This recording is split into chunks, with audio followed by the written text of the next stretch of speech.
speak to our international affairs commentator, Douglas Herbert. Hello to you, Doug. Several French media seeing some excerpts of this report. It's not published yet, but what have we learned so far? What we've learned is that the report essentially exposes, based on the interviews with dozens of people that you mentioned, exposes ties and collusion. Really, let's use the word collusion between France's far-right National Rally Party and the Russia of Vladimir Putin. And was it only looking at the far right? This was a parliamentary commission ironically set up at the request of Marine Le Pen's far-right National Rally Party, because it wanted to lay to rest once and for all the never-ending accusations that her party, and she specifically, has been way too chummy with Vladimir Putin, has towed Vladimir Putin's line, has represented essentially the interests of Vladimir Putin, and has conveyed his message very effectively here in France, the Kremlin's propaganda message. So that's what it was really meant to do. It boomeranged, it really backfired, a fiasco in her own face. What this report does is basically validates, in a sense, parliamentary findings, what has been reported for years. Marine Le Pen has, at many occasions in the past, until the invasion of Ukraine last year, when she began softening her position and distancing herself from Putin a little more, she expressed admiration for Putin. She expressed common cause with a lot of Russia. Her positions were very much aligned with those of the Kremlin on a lot of issues, and that's specifically what this report has taken aim with. They say that it was called the National Front originally when she became president in 2011. It changed its name back in 2018 to the National Rally. A lot of people say it's still the same wine in just a new bottle. And basically it said it was an effective communication channel for Kremlin propaganda here in France.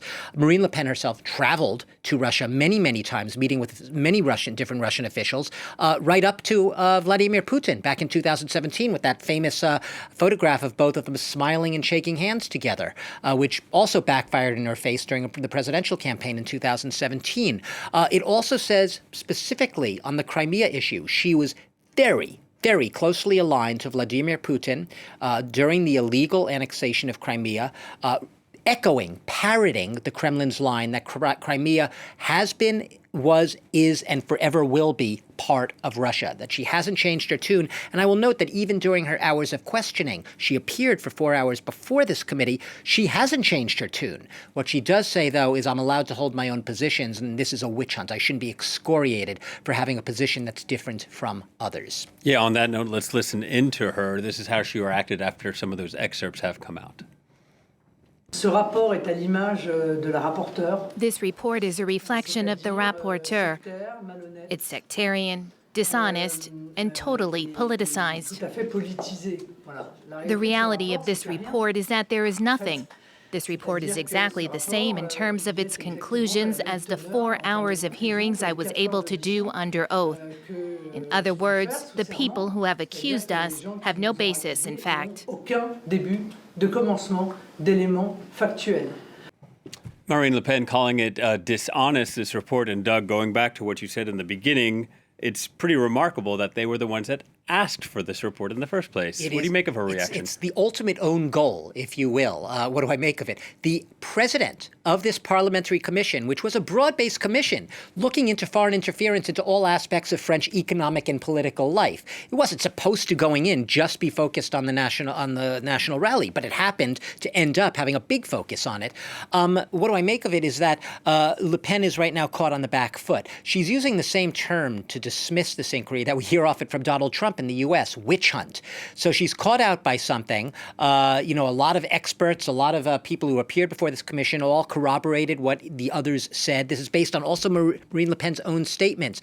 What infuriates her is at the center of this inquiry, or one of the things they focused on, was a 9.4 million euro loan that Marine Le Pen took out from a Czech-Russian bank in 2014. Significant year because that's also the same year in which Crimea was illegally annexed by Russia. Since then, she has always claimed, and her party has always claimed, that we only turned to a Russian Czech bank because no French bank would lend us that money. We went to other banks, they say. No one would lend us the money. So we turned to the Russian Czech bank. She maintains that the fact we took this money from them, and I will note that this is a debt that still hasn't been, it's still being paid off.